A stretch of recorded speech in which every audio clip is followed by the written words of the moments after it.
Hello and welcome to 360 Gamercast, episode 219 for Tuesday, the 13th of August, 2024.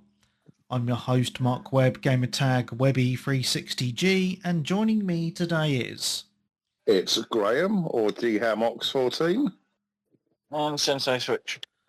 Hello, everybody, on this very hot evening in the sunny UK. Obviously, to those people...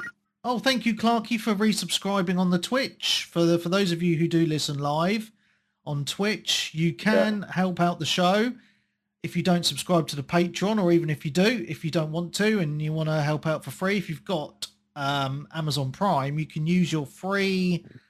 You can do once a month, one subscription for free using your Prime. Yeah, that helps out the show. So thank you, Clarky. He's subscribed for 30 months now. So that's pretty impressive. So if you... yeah, he's hardcore, man. Most hardcore listener in the world. Nice. So that's all good. Anyway, where was I before I got rudely interrupted by that noise? It was hot. Yeah, so it's hot.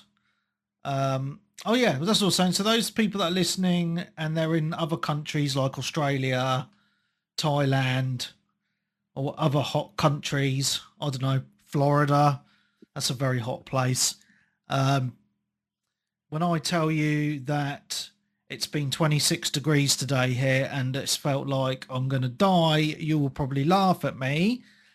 But that is hot for us. And it's a horrible humid heat. And we don't have any air conditioning in this country or anything like that. And I'm in a tiny room at the minute and I feel like I'm going to die. Or at least just like I'm in a pool of my own sweat right now, which is a lovely image. Nice. Those of you listening, but yes, it is warm. So summer times for video games is usually, yes, Clarky, moist is the word. Moist. Moist. Yes. Oh dear. Yeah, so summer, obviously I mentioned it last week, it's usually a very quiet time for video games, and a lot of us, especially those of us with children, it's a school summer holidays at the minute. So people, including myself, even though my kids are homeschooled, got to entertain them.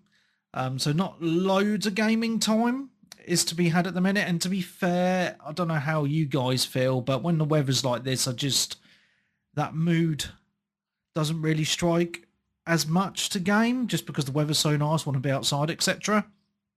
Yeah. I know Darren is different. Darren's a different animal. It's about as enjoyable as finding a polyp, mate. Oh dear. So even though I was writing down my list of games I've actually played quite a few games this week, but they're very bitty games where I can just jump in and out. And that's kind of all I've really been in the mood for, because I think I mentioned this before, like I've got a nice back catalogue of long-ass RPGs and other games to play at the minute, but just not really in the mood to concentrate. So I've just been playing bitty games where I can just jump on for, say, 20 minutes, half an hour, jump off again, or some multiplayer games with people, etc., which I'll talk about throughout. Yeah, so shall we get into it?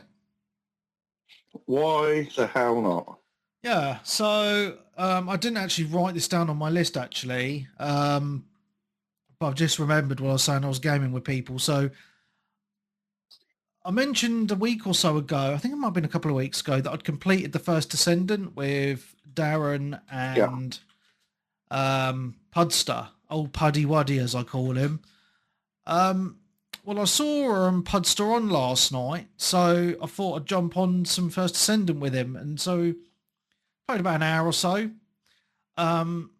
Just to, I basically, because he said to me, "Oh, what do you want to do?" Because I don't know if he's a bit like Darren with this game, like he's really into it. So he's like, "Right, I've got to do these missions to get all these certain things to unlock these other Descendants or these ultimate weapons or whatever." Yeah.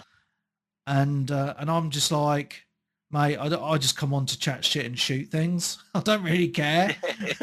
And he's like, oh, do you want this? Are you after a weapon? Are you after any descendants? It's like, no, I just want to come on and shoot things. I'll finish the game. I've got 3 descendants at the minute. Obviously, I've maxed out only one of them, so I wouldn't really be thinking about any other descendants until I've maxed out all 3 of them, and that's going to take a while because I'm not on it every day like he is. So it's just quite nice actually just to jump on it and just not really give a toss. And so he put it onto the hard setting, because you can go like, so when you play the game initially, all the world zones are on normal, and then when you complete it, you can put it onto hard, and then you get better loot drops. So we were playing it all on hard, and it actually wasn't too bad. It was just it's a bit like Destiny in a way, where it gets a little bit repetitive, because obviously all you're doing is going back through the old missions you've already done before, albeit on a harder setting, but you're replaying or doing things over and over again for certain, well, if you're into it like that, certain drops to unlock things. And I think this is why I don't really stick to these types of games. Like with Destiny, like I've always played Destiny in the way that I'll buy, say, the DLC, and then I'll finish the story, which takes about 4 fucking hours on that game, and then I'm like, yeah, I've had enough now, because I don't really want to be rerunning the same shit over and over again just for a I can weapon or something. kind of understand that, because obviously I was off. Speaking of something else, like I haven't played it, so I'll mention it now, but Diablo's new season started. Yes. And I noticed after you finished with the story of that, and I was like, oh, you can do the Paragon ranks and all of that, like you were like, yeah, kind of thing, and I don't think you really bothered. No, not really.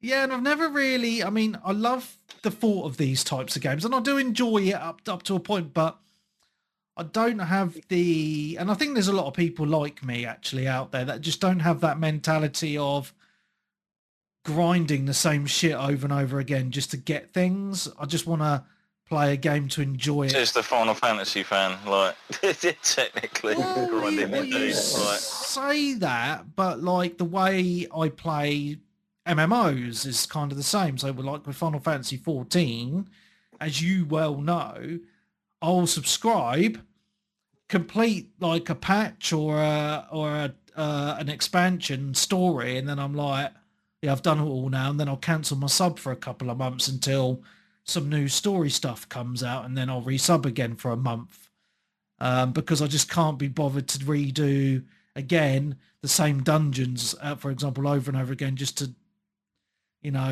get better gear and stuff, unless I really have to be in the mood to do that. And that doesn't strike very often, to be honest. So, and the thing is with the first sentence, because it's a free-to-play game, obviously they've got those systems in place to keep you playing as much as possible, because they want you at some point to spend money, right? Like to buy the battle pass or to buy outfits and stuff like that. And you're only going to really do that if you have something to cling to play it more and more and more and more. So if you're kind of that personality type, I can, like you, especially Darren, that's and that's fine. But I'm just happy just to jump on every now and again and just have some fun and play some carp with people. I'm not really into it like that deep. So, but yeah, it was just quite fun to play that last night. So just wanted to briefly mention it, and a big shout out to Pudstar for always being online. Legend. So makes it sound like he doesn't sleep. I don't think he does. I really don't think, like, every time I look at my Xbox friends list, he's online playing this game. So he is an animal. Anyway, let's get on to Graham. I've talked a bit too much already. Graham, talk to me. I've played an actual new game. OMG. I've heard people talking about this, so I looked it up and I've downloaded and played Thank Goodness You're Here. Now, I don't know. the PlayStation Store describe it as a comedy slapformer. It's not very much of a platformer. It's a bit of a... the only way I can describe it is it's a bit like an RPG light. I think I know the game you're on about, to be honest. It's cartoony and bizarre. Yeah. Yes, it's very bizarre. Yeah. It basically has move the stick to move around. You have a button for jump and a button for slap. And you open doors by slapping them. You start conversations with people by just slapping them. And what happens is usually when you arrive in a location, one of the characters will say, "Thank goodness you're here. I need so-and-so doing." So it's sort of a bit of it's sort of a very, very, like I say, it's a very, very light RPG with very, very strange sense of humour. And I noticed actually from reading the voice cast list, I believe that it has a couple of famous names. I noticed that Matt Berry is in the cast. Nice. So this company, I believe, are based in Barnsley, which is, you're in Barnes, I think it's called Barnesford, which is like a fictitious representation. And the puzzles are all just absolutely insane. The first level, you have to get out of the area, but somebody's got their arm stuck in a grating. So you walk across the square, there's a shop that sells butter. It's Nobby's Nubs of butter.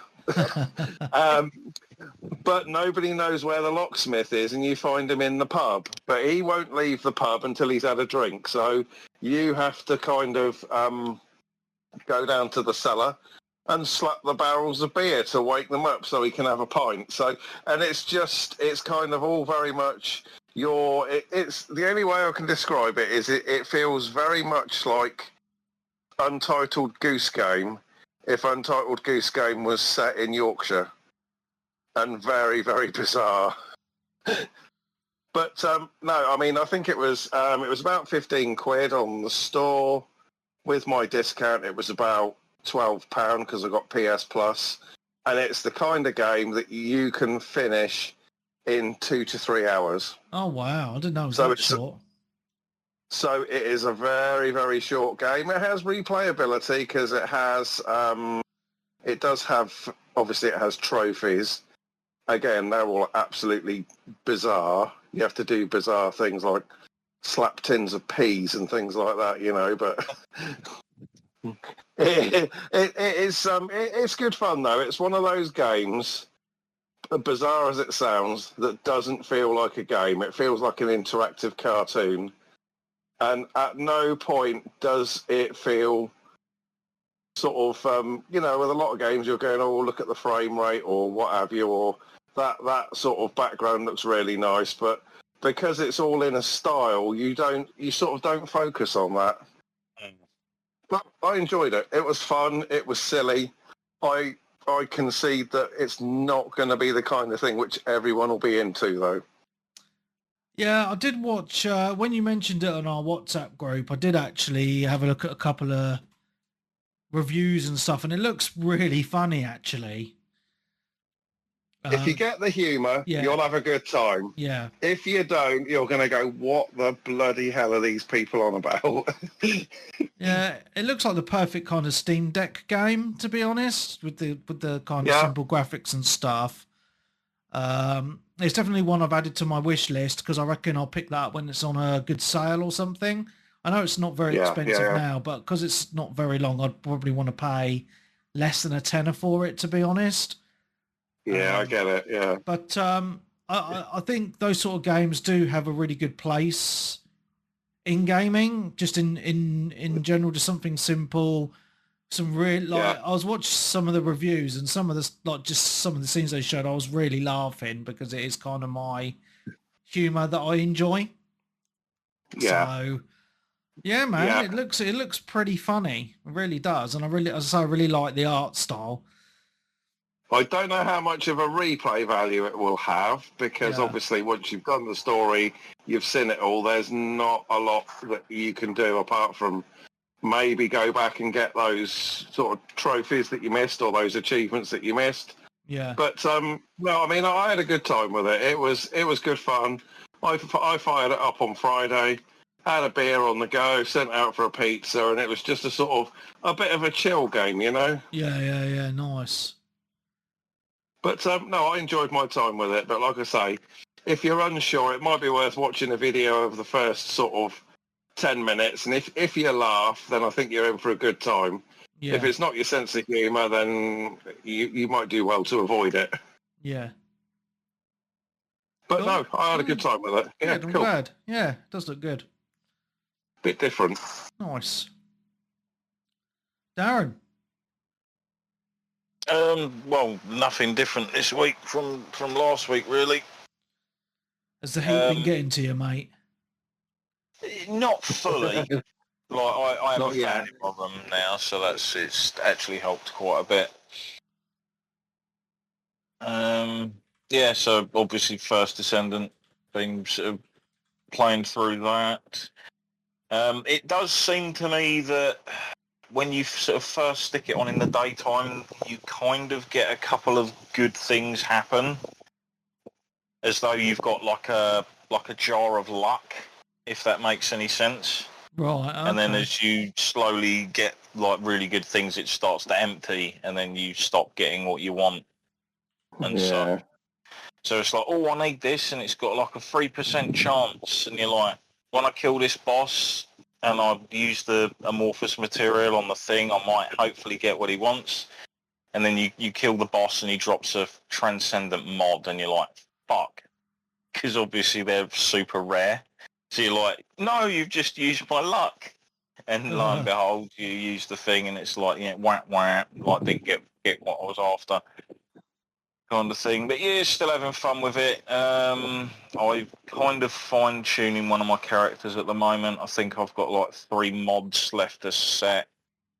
So I was like re-leveling them about 6 times like over the last couple of days. Wow. Because obviously I think you've said before, when you level them to max level, you can then set like a socket type to their descendant modules, which means they take half the value, which gives you more points to put into other stuff. But doing that will reset their level back to 1. So you've got to level them to 40 again, and then use another one, and then level them to 40 again. They really know how to make you play this game a lot, don't they? A lot of grind. Well, sort of. There's a couple of easy missions that you can kind of do. So you've got like Conipa Mining Defense, which is in like the 2nd or 3rd zone, I think it is. But you go up like about 15 levels per time you play it, and it's about a 10-15 minute run time, I guess. And it's also a good way of getting up your weapon proficiencies as well to 40. Obviously, you can do the same thing to your weapons as well if you really want, but I haven't gone that deep yet. I'm just trying to get a character reasonable enough to sort of go in and do some of the harder sort of content so they're not so squishy. Yeah. Per se. But yeah, not really too much to say about that. There was something I kept meaning to play all week, and like in fact even last week, and I still haven't got around to playing it. Wow. Okay, what's that? And that was the demo for Visions of Mana. Oh, it's been out now since like last week. I didn't even know about that. Yeah, wow, so the demo's out. I think it's out on everything, as far as I'm aware, and the game's out at the end of the month. Ooh. So I kind of want to definitely try it out, because I'll probably be picking the game up, and it's another one of those. If you play the demo, you get a couple of extra items in-game. Probably some high potions and stuff like that.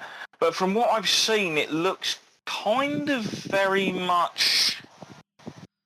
it gives off like a Tales vibe. I'm just having a quick look on the video now. Yeah. Like, for a Mana game, it's very different. Like, the Secret of Mana games I always remember are kind of top-down, sort of old-school Legend of Zelda-y sort of style. But this one looks like it's gone for a much better presentation. Like you've got like this sort of cell shaded art style that they're using and everything, and it looks pretty cool. Oh yeah, does look good. So yeah, I will try it out and I will let people know. But you probably will have by then as well, no doubt. Yeah, well now I know. It's yeah, it looks like another Steam Deck game to me. So yeah, nice. Oh, cool. So back to you then, I guess. Yeah, cool, mate. Yeah, it's all good. To listen to the rest of this week's awesome episode, you need to subscribe to the Patreon. So head on over to patreon.com/360gamercast. From there, you can sign up from as little as £5 a month, and you get every single episode that we've ever done, and any future ones that we do for Patreon exclusives. So to listen to this episode, which is over 2 hours long, you need to subscribe, and all our previous awesome specials, etc., etc. So again, the website address is patreon.com/360gamercast.